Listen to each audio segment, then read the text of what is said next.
आज Khan global study centre का अग्निशमन विभाग की तरफ से फायर ऑडिट किया गया।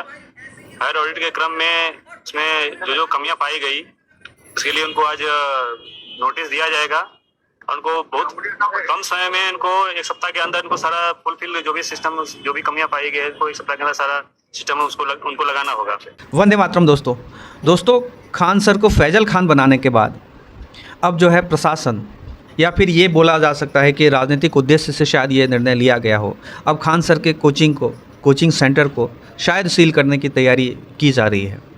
और खान सर का गुनाह बस इतना था कि जब पूरे YouTube पर जो लोग बच्चों को शिक्षा देते हैं उनको जब 2 कौड़ी का बोला जाता है और इसको डिफेंड करने के लिए खान साहब आते हैं तो तमाम विवाद जो है उत्पन्न होता है।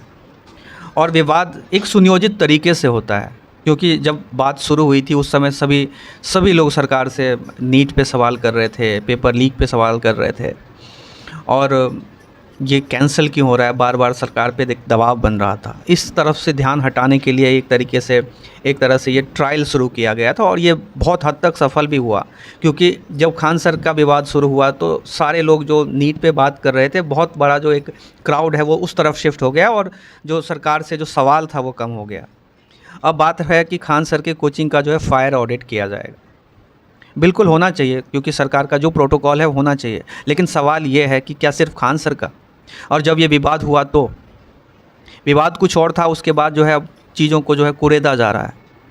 अब कभी फायर ऑडिट, कभी कुछ ऑडिट, तमाम प्रोटोकॉल्स होते हैं जो किसी न किसी रूप में जो आदमी को घेर लेता है और ये हो रहा है। सवाल ये है कि सरकार जो है या जो अग्निशमन विभाग है, क्या सिर्फ खान सर के कोचिंग का ऑडिट करेंगे या फिर इनके पास कुछ और सैंपल्स होंगे, कुछ और कोचिंग सेंटर्स के ऑडिट करे जाएंगे।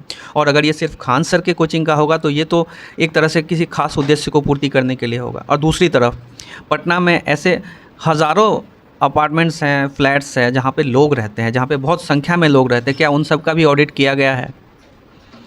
क्या उनका ऑडिट नहीं होना चाहिए? क्या उनका ऑडिट सबमिशन नहीं होना चाहिए? क्या खान सर के कोचिंग में जो बच्चे जाते हैं उन्हीं की जान को खतरा है? और वो लोग जो उन फ्लैट्स में रहते हैं, उन अपार्टमेंट्स में रहते हैं, उनके जान की कोई कीमत नहीं है। जब जहाँ पर 50 लोग रहते हैं वहाँ पर ट्रेन में जब 250 लोग भर के ले जाती है सरकार, उस समय फायर ये जो प्रोटोकॉल है कहाँ होता है? तो कितना सैंपल साइज होगा, क्या होगा सरकार का इस अग्निशमन जो विभाग का जो ऑडिट पे?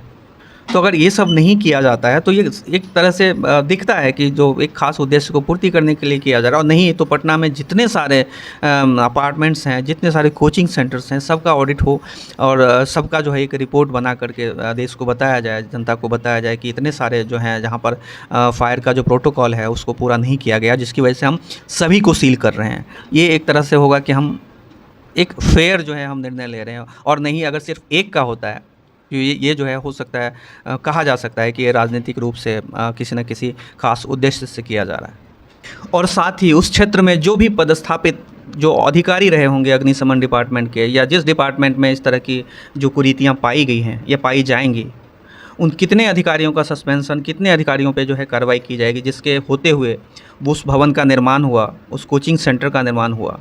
क्योंकि ये सरकार की नाकामी होगी एक तरह से, क्योंकि सरकार जो डिपार्टमेंट इस चीज़ को सुनिश्चित करने के लिए है कि इस तरह के भवन का निर्माण न हो, और अगर हो तो उस स्टैंडर्ड पर खरा उतरे।